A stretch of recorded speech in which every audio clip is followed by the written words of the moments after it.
How do you feel about asking for things? Do you boldly and directly ask for what you want and need in life? Or do you have a lot of discomfort and fear around asking for things? Well, today you're going to learn how to let all of that go and start asking for what you want out of life. You might just find you get more than you could ever hope for. Hey everybody, welcome to Sound Bombing. I created this show for people who want to experience a radical, life-changing journey through the sounds of my diverse guests. I hope that each sound you hear on this show will strengthen your faith, encourage your dreams, and challenge you to awaken the greatness within you. Drop the bombs. Drop the bomb. We're gonna drop the bomb. Drop the bomb. We're gonna drop the bomb. Drop the bomb. We come to drop the bomb. Drop the bomb. This is a journey into sound. A journey which along the way will bring to you new color, new dimension, new values, and a new experience.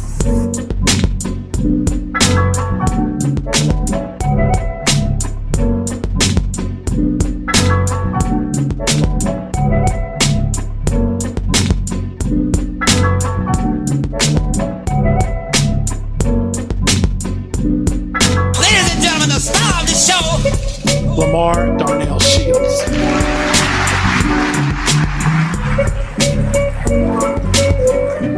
Welcome to today's episode of Sound Bombing. Today, we're going to be getting into asking the power of asking for what you want and the blocks that might be getting in the way that are stopping you from asking for what you want and how to get more out of what you want out of life, out of your relationships, out of your business, out of your career.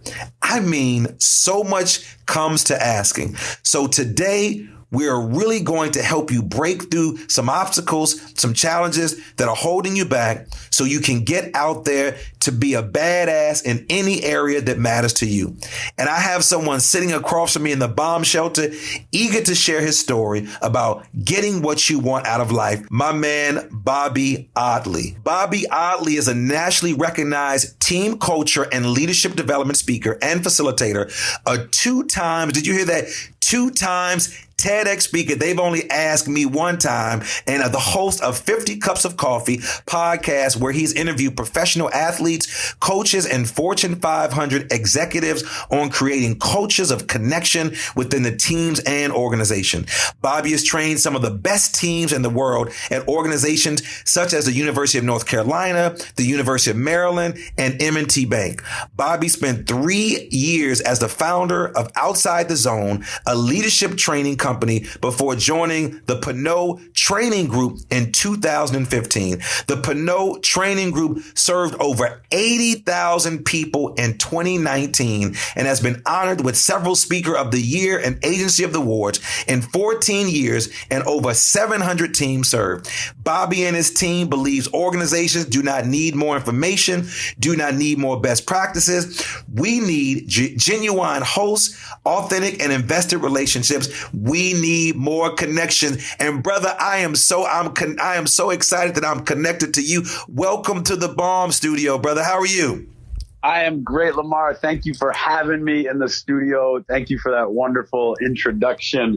I've been blessed to have 2 TEDx talks. So don't act like you've only been invited once. I'm sure you could get another one if you wanted to, my man. I love the work you're doing. Hey, but I appreciate that, man. But we are in great company, man. I am so excited that you are here because, again, man, what's interesting, I was in the barbershop today talking to my barber because, you know, barbers are therapists, they're imams, they're rabbis, they're lawyers, they're salesmen and women. They have a whole bunch of information. And out of nowhere, my barber, shout out to the best barber on the East Coast, Bilal, we were talking about this whole conversation about asking for help and why do some people find it challenging to ask individuals for help. And so before we jump into that topic, man, I want to share with you a conversation that I got wind of years years ago. It came from the great Steve Jobs. And there was an interview with Steve Jobs on the remarkable power of asking for help, said,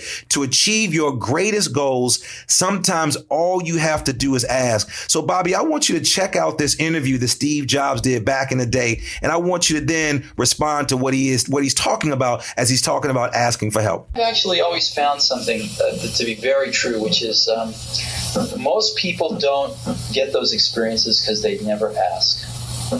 I've never found anybody that didn't want to help me if I asked them for help.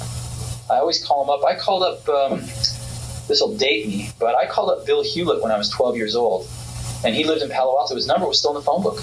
And he answered the phone himself. Did I? Yes. I said, hi, I'm Steve Jobs. I'm 12 years old. I'm a student in high school, and I want to build a frequency counter.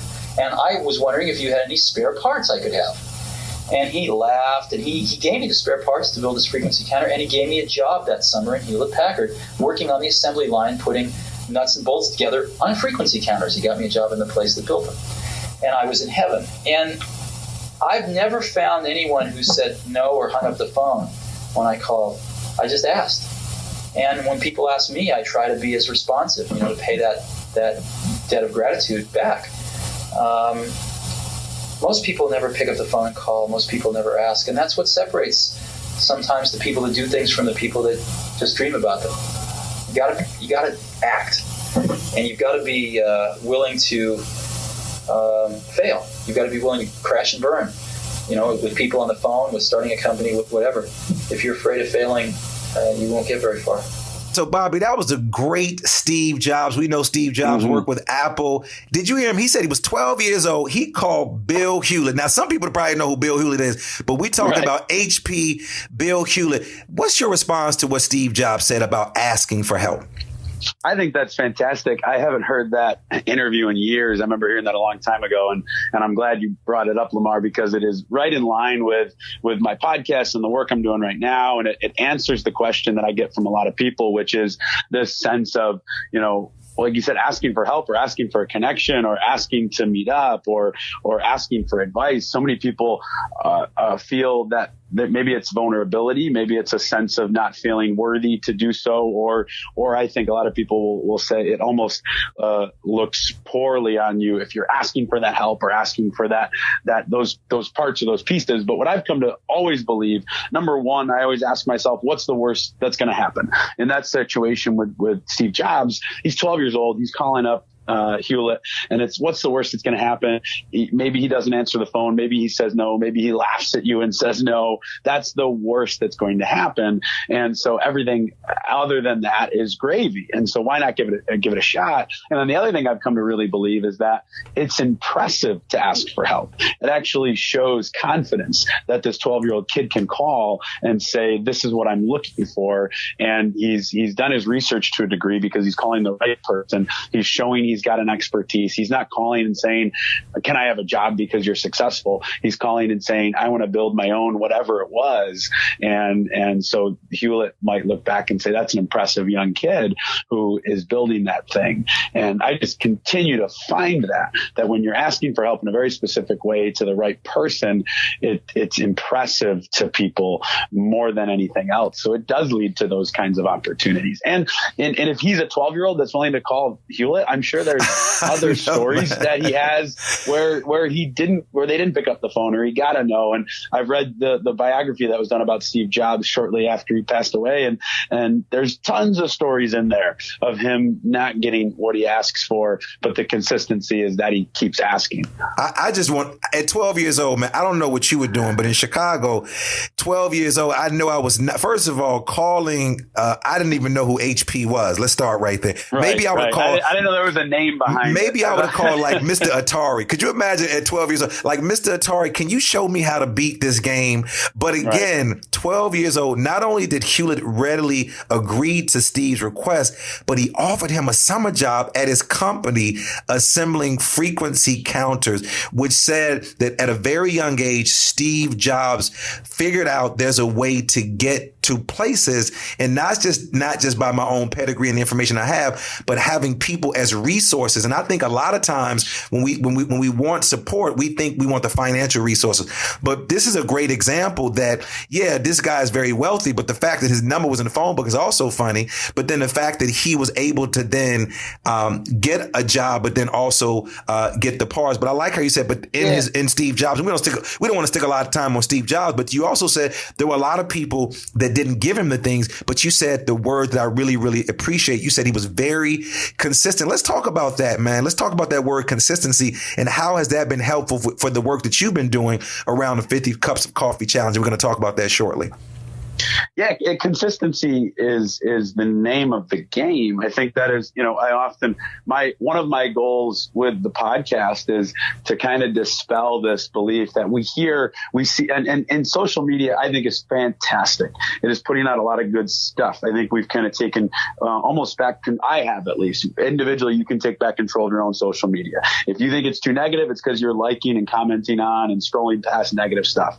Clear that out, find the positive stuff. So on my feed, there's a lot of entrepreneurial things. There's quotes from Steve Jobs. There's these kinds of interviews. And it's easy to sit back and say, okay, great. So all I've got to do is reach out to Hewlett, the person I want to connect with, and provide value and ask for what I want to ask. And then I'll get my yes. And the reality is, you don't know how many phone calls Steve Jobs made prior to that. You don't know how many he made after that. Like there is a lot of no's. There's a lot of no responses. And so when it comes to anything, consistency is the name of the game. When I first got into what I do about 9 years ago, I went to my first trade show conference to be a leadership development speaker. I was doing a program at the time on effective communication. And I went up to a guy who was, I'd say at that time, really rocking it in the college market world. And I grabbed him and I said, I've never met you before, but I grabbed him in the hallway and said, I need to know, like, this is my first conference. What is your advice for me?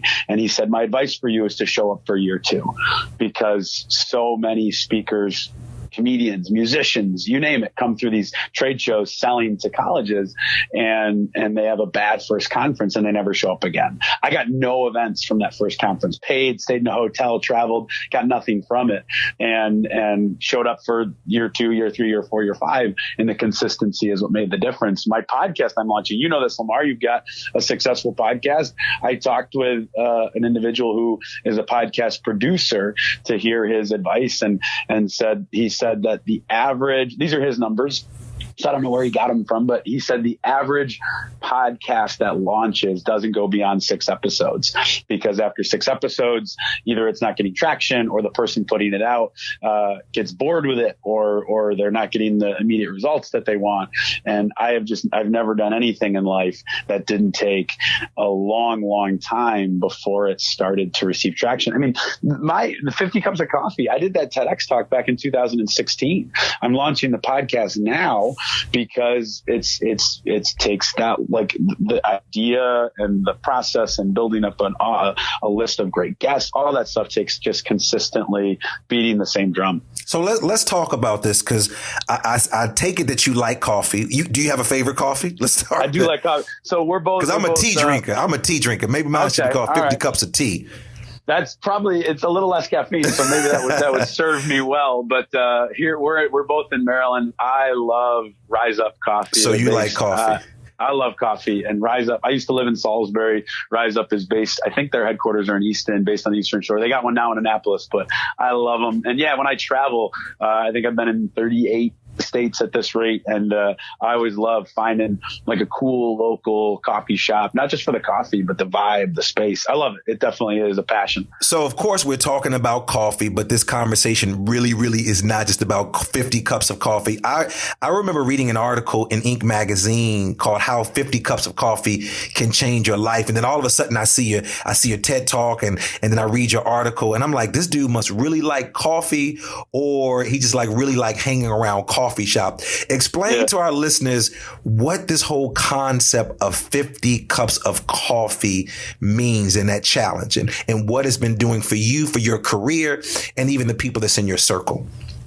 Yeah. And honestly, it goes back to the theme of the podcast, which is being willing to ask for what you want.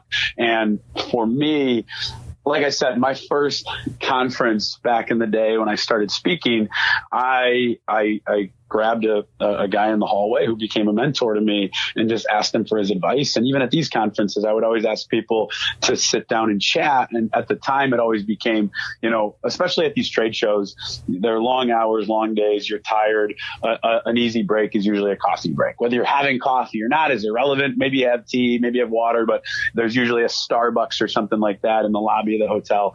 Would you be willing to go grab a cup of coffee? We can sit down and chat for 15 minutes. And then when even in my local community, this was back in 2014 is really the first time I think I had this idea to make it doing 50 in a year. But even in my local community, it was sitting down and connecting with people over a cup of coffee. And there is actually a book called The 52 Cups of Coffee written by who kind of chronicled her interviews with people. And there's certainly been articles. There's a guy I talked to out of Australia who has a TEDx talk on 100 cups of coffee that he had with people all over the world and what he learned about culture. And so the idea is not new, but for me, it became relevant for people that are looking to connect with, say, the Hewletts of the world and thinking, well, they would never want to talk to me. So I had a job, and I talk about this in the TED Talk, so I won't go too detailed, but it's relevant for this. I had a job in Salisbury, Maryland, where I was running the Entrepreneur Center, which at the time was in the basement of the downtown library. We were looking to create a space for entrepreneurs, not only to come like a co-working space, but also have access to resources. And I was very passionate that they should have access to other professionals, mentors, people they could connect with. So that meant that I had to be the one to find those connections. And there was one guy in town who was an angel investor. So he had, it's kind of like a Shark Tank kind of guy. And he had invested in a lot of successful companies. He was connected to the local hospital. I knew he was out there. I knew who he was. And there's a certain sense of talking about asking for what you want. Who am I to reach out to him and say, would you want to be involved in this Entrepreneur Center? That's a big ask right off the bat. So instead of doing that, I reached out and said, would you be willing to I'd love to buy you a cup of coffee. If you grab coffee in the morning, would you be open to that? And it was an immediate yes. We sat down and that became almost a weekly thing of sitting down and connecting with him. And then other people, what I started to do is say, if you're super busy, maybe you drive in the morning to grab a cup of coffee and I can grab you on the phone while you're driving. And then it expanded beyond that to say there was an author I wanted to connect with. And I emailed him and said, I know as a speaker that there are a lot of dead time where you're waiting in line at the airport in an Uber to the airport or to your hotel, just sitting in your hotel room. Can we chat on one of those times? And I fit that into the cup of coffee movement because it's basically saying, you're right, it's not about coffee. It's about you're making it easy for people to say yes. Make it easy for people to say yes by saying, I'm not adding anything to your day. I'm looking to fit into your day and fit into your day in a way that might serve you. Instead of just sitting in your car, let's connect and talk. And like Steve Jobs did with Hewlett, he said, here's exactly what I want to do. And I know you're the expert in that. That's part of it too. You're not reaching out just to say, can I pick your brain? You're saying, hey, this is what I'm doing. For the example, the Entrepreneur Center, I'm running, building and growing an Entrepreneur Center in downtown Salisbury that's really going to serve this community. And I know you've been involved in that kind of stuff in the past. I'd love to know your advice on how we should run this place. And who doesn't want to, how many times have you sat back, read something in the paper and thought, man, if they only asked me for my advice, things would go better. And so I wasn't asking for his manpower, his energy. I was simply asking for his advice. And it led to his manpower. So that for me is where, and then I will give credit. I will wrap up this story to your simple question by giving credit to my wife because when I did my first TEDx talk on why you shouldn't do your best. It was about playing full out, giving it all you have instead of settling for, hey, I did the best I could do, good enough versus extraordinary mentality. And when I was then asked to do a second TEDx talk, and I didn't know what I was going to talk about. I said, I've done my TEDx talk, I've given my message. And my wife was the one who said, why don't you do it on the 50 Cups of Coffee Challenge? Because at the time, it was just my own personal challenge to make sure I was connecting with people, knowing it was good for my growth and also professional growth. That was a smart move. That was a smart move to set, to put your, because you want to put your wife out there. So this is what I'm hearing. Setting the goal of having coffee with 50 people forces you to be clear about your goals. Making the goal public, one person at a time, also makes it much stronger. So having 50 cups of coffee is good because then you have to commit to the specific move that you want to make, and it gets you input from smart and interesting people. So that's what you're doing. That's right. Yeah, and in the number, I always get asked, do you really do 50? I was going to ask you, have you actually do you probably go into the bathroom a whole lot? Because if coffee does what it does, because tea sends me to, listen, if I have 50 cups of tea with anybody, I would have to sit like right next to the restroom because it's like not all in one. It runs straight through Lamar, me. But yeah. I do. So I track it on Evernote. I use that. I love Evernote. I'm glad that you're talking about some of the tools that you're using.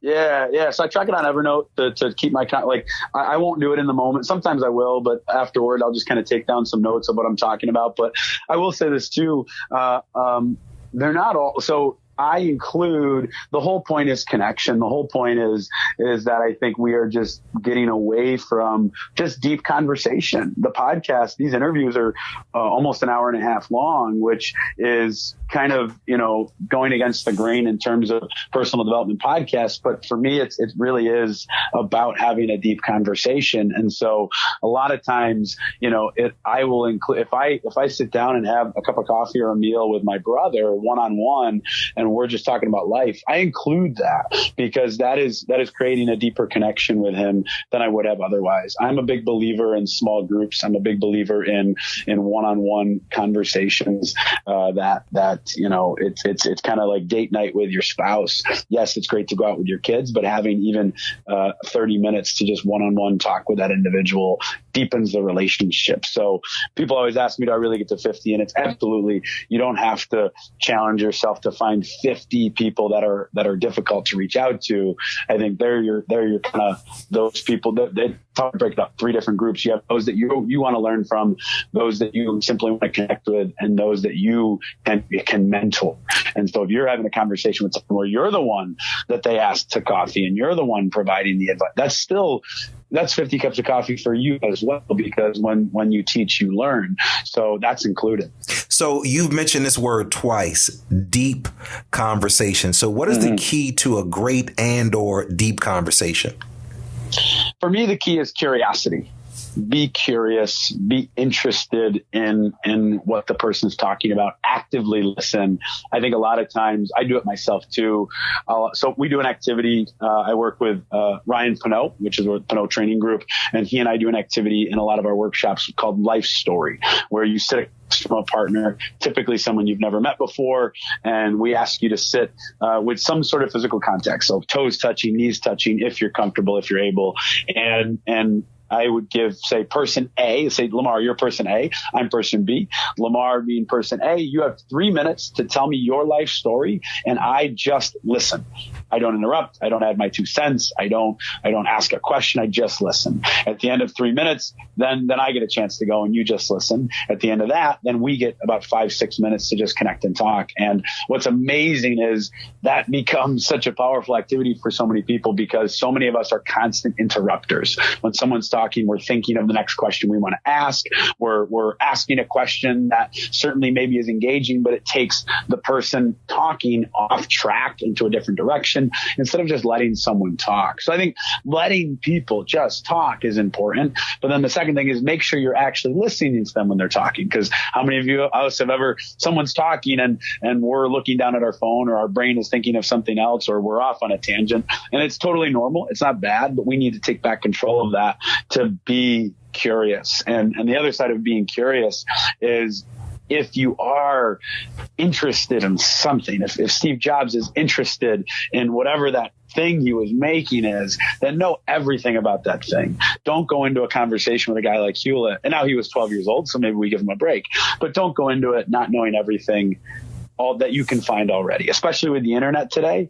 If you go into a cup of coffee meeting with someone, this author that I wanted to connect with, it's John Gordon. He wrote The Energy Bus. Great, he's written great. like 6. I love the energy, but I use the energy bus at schools. But there's also a children's form of the energy. But I love the energy bus for anybody out there who's looking for a way to re-engage your team who's lost some type of morale or the energy is sort of low. The energy bus is a really, really great story because I love the power of storytelling. You and I, we talk about the power of storytelling. Yeah. And so if anybody's interested in that book, also check out the one for children. But you're working, you said you're about to interview him or have a conversation with him?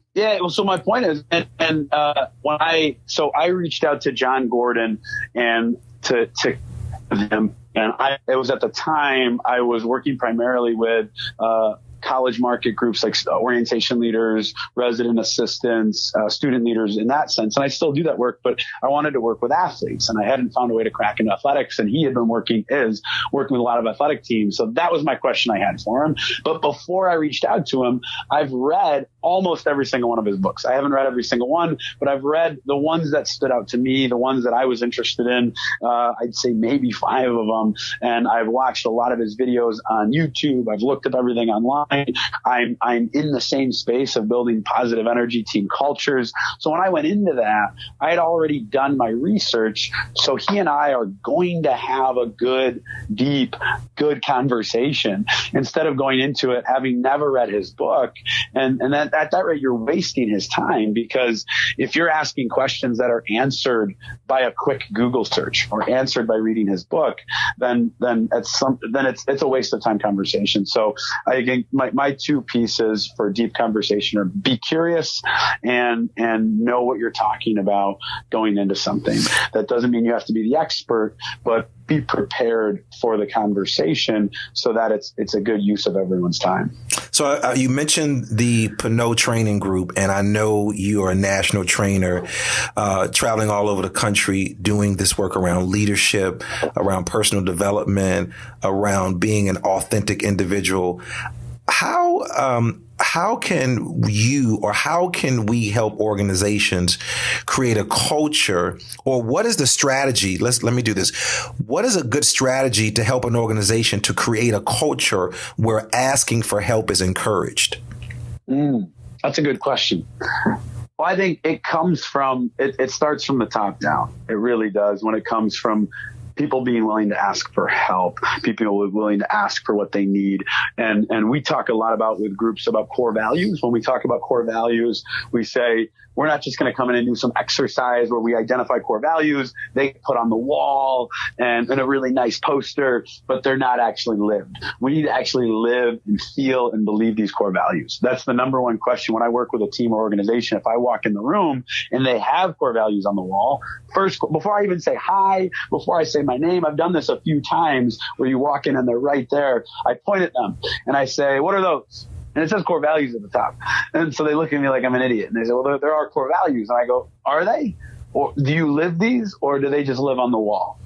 And you get 1 or 2 responses. Sometimes you'll get people that will laugh and look at each other like, who is this guy and what are we getting into? Because they do just live on the wall.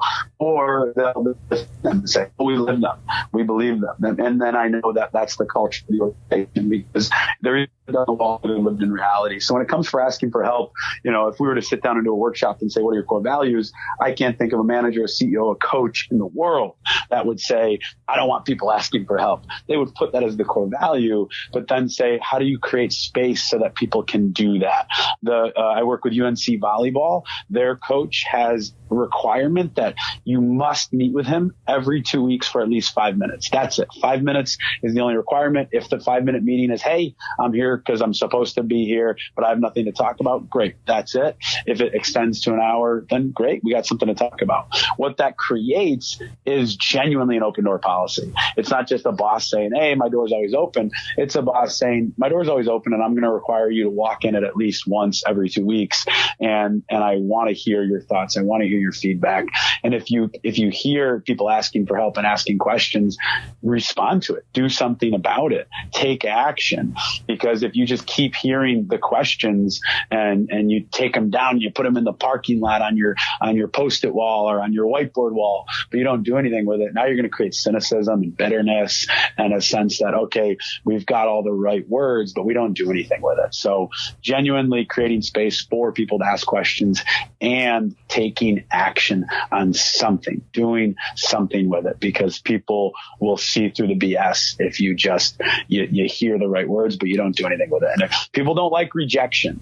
It's just reality. It's even with friends. I'm a very busy guy. My wife is busy, and she'll say every now and again, "Oh, so-and-so, man, like I saw on Facebook, they all got together, but they didn't invite us this time." And I said, "Well, because we said no the last few times." Right? They call that research now is called Facebook depression, man. Yeah, we're seeing more of that because people are looking at other folks' lives, but you out changing the world, and you're making a nice penny off of it, and you're pouring back into individuals. But it's funny that you would say that, because you hear that quite a bit with individuals about, "Oh, we look at Facebook, but look at what you all are doing." That's it. People don't like, but the same is true if you're an office that says, or a coach that says, I want my players to tell me when they need help, but they, every time they ask for help, you don't do anything about it, then it's going to go away. It's taking action. And one of our core values for our organization, Pinot Training Group, is make sure you have everything you need. If Ryan gives me a project, he'll constantly say, "Do you have everything you need from me?" Almost to an annoying level where it's constantly saying, "Hey, do you have everything you need from me for this?" So at the end of the day, if I don't get it done, I can't look back at him and say, "Well, you didn't provide me this or this." He's creating that openness and space for, "Do you have everything you need from me?" You can't just expect people to ask for what they need. Create space for them to ask. Talking to you, I love hearing the passion and the drive in your voice. And you're not just doing this because you're a part of the show. For those that aren't familiar with Bobby's work, and I encourage you to check it out, this brother is always passionate, fired up, moving around. It's kind of hard to find him on a camera because he's moving so much just like me. And so I love to hear your passion and your voice. They gave me like a rug for TEDx that I had to stay with. Yeah, man. They try. I always tell the cameraman, "Listen, Bobby," I said, "let me just be real clear. If you are shooting with one camera, that thing needs to be on something that's moving, because I refuse to stay still. Don't put me at a podium." And so I love your energy. So what would you say is the intent of your work then? I mean, I'm hearing the passion in your voice. I'm looking at your writings, but what is the intent of your work? Mm-hmm. Well, for me, the intent really for me on a I guess a deeper level is I love being a part of an effective team. I love connecting with people. As an athlete my whole life, I always played team sports, and there was just a passion and a drive around going after a common goal and being a part of a real genuine team. And I've been a part of some teams that were team in name only. And you can just see how that sucks the life out of an organization or a group. I think culture really does make a difference. I'm a big fan of the NBA. I watch a lot of basketball, and you can see these top tier players, phenomenal players. I was just talking to my brother the other day. I might make some. I live in the Baltimore, DC area. I live in Columbia. We're Wizards fans, and so I'm not throwing shade on the Wizards organization, but it is amazing. My brother and I were talking the other day about how you see a guy like Dwight Howard, who it's kind of a flop here in DC, goes to LA and is now thriving and back in the dunk contest, and as an individual kind of just getting into a great space. And I really do believe it comes down to the culture of the locker room, and maybe that's run by the owners, maybe that's LeBron, I don't know, but I think culture, connection really matters. That's, you talked about Facebook and FOMO and the Facebook. A lot of it is we are connected to people online, but we're disconnected more than ever in person. And so I just really look at across the board, whether you're an athletic team, where a lot of our work is, you're a company, you're a school, you're a family.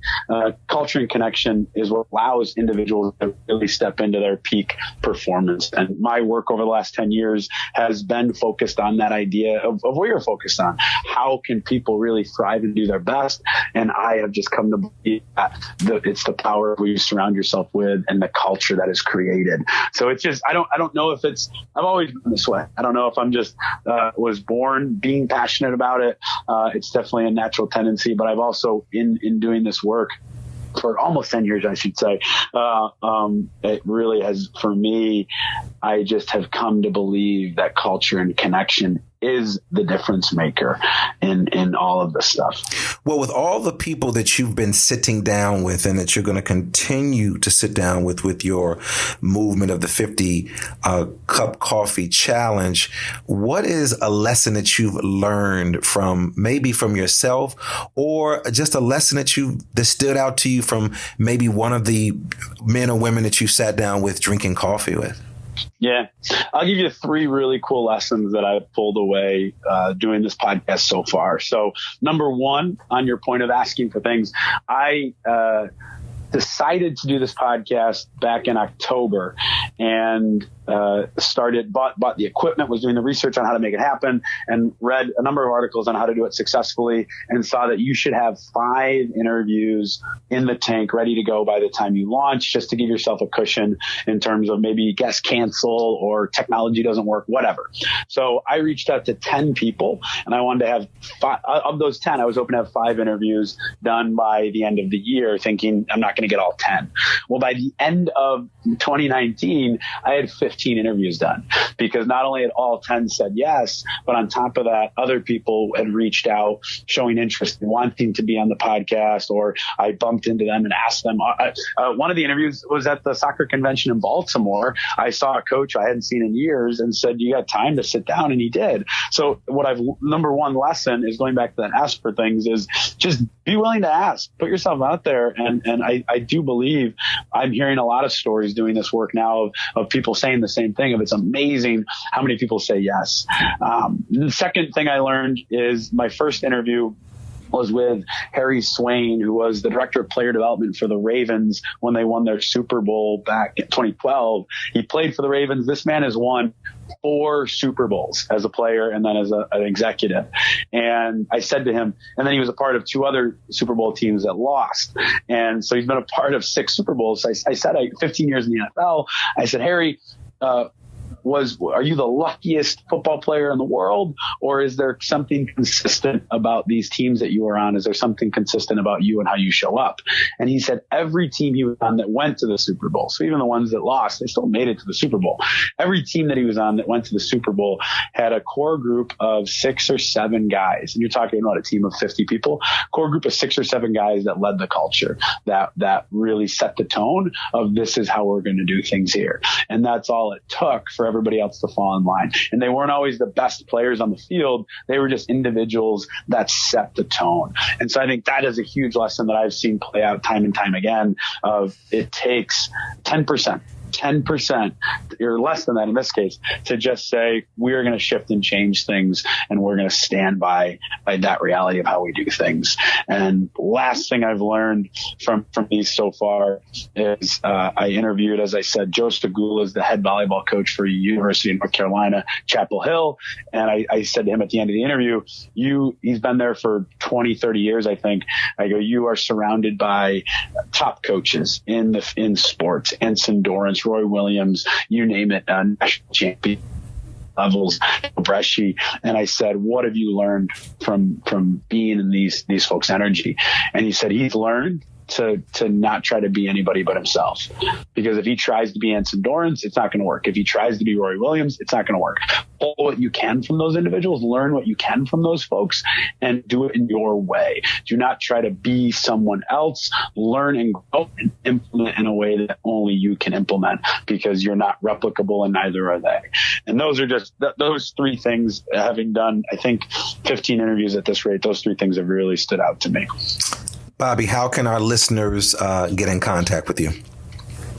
Best way is if you on Instagram, Twitter, or Facebook. I'm at Bobby Audley, BOBBYAUDLEY, and LinkedIn as well. And then if you go to PenneauTrainingGroup.com, that's PENNEAU traininggroup.com, you can see the work that Ryan and I are doing with teams and organizations, and just kind of access our content and some of our videos, and also check out the podcast, 50 Cups of Coffee with Bobby Audley podcast. And then, of course, the TEDx talk. If you YouTube it's not on the TED site yet, but if you YouTube it, you can check that out as well. Well, before you get out of here, I have to introduce you to my favorite part of the show, and that is called the Super Bomb Questions. And what the Super Bomb Questions are, man, that's the rapid fire questions. I'm going to throw out a question to you, Bobby, and I want you to respond as quickly as you can. Here we go. Okay. Quick and concise. You are quick challenging and me. concise. This is good. 3, 2, 1. What's your morning routine? My morning routine is to get up. I stretch for about 5 minutes or so and take a shower, grab a cup of coffee and breakfast, which is usually a smoothie or something like that. And I have challenged myself to meditate. I don't do it every day. It's helpful, but it's definitely, I can't say it's part of the routine yet, but I'm getting there. What's your favorite word? I would say passion. Okay.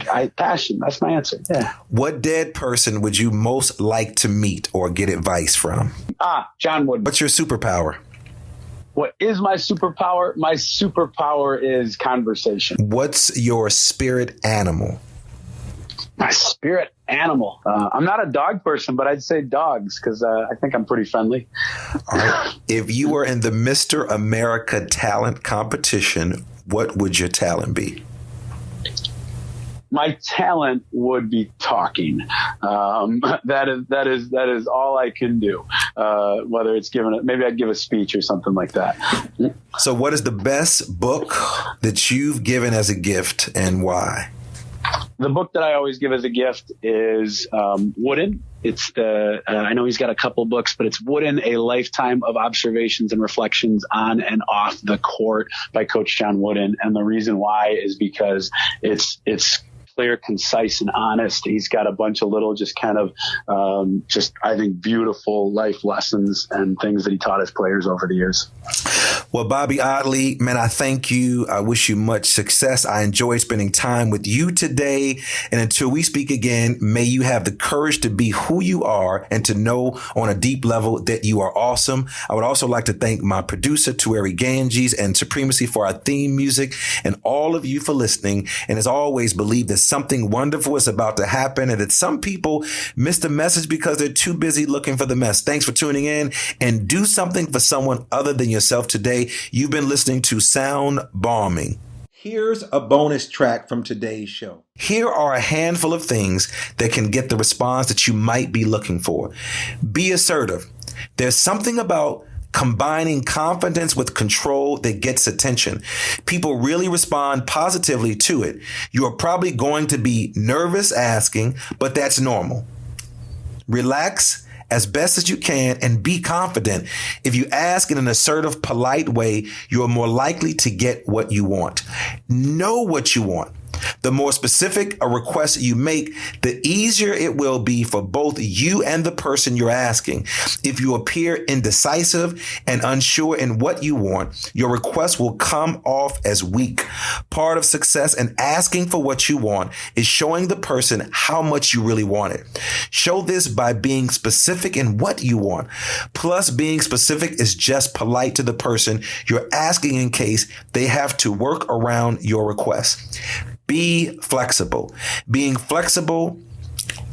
Being specific in what you want is important, but so is being flexible. When I ask for my time off to travel, I had to accept the different position when I came back. If I had rigid in my be flexible. Being specific in what you want is important.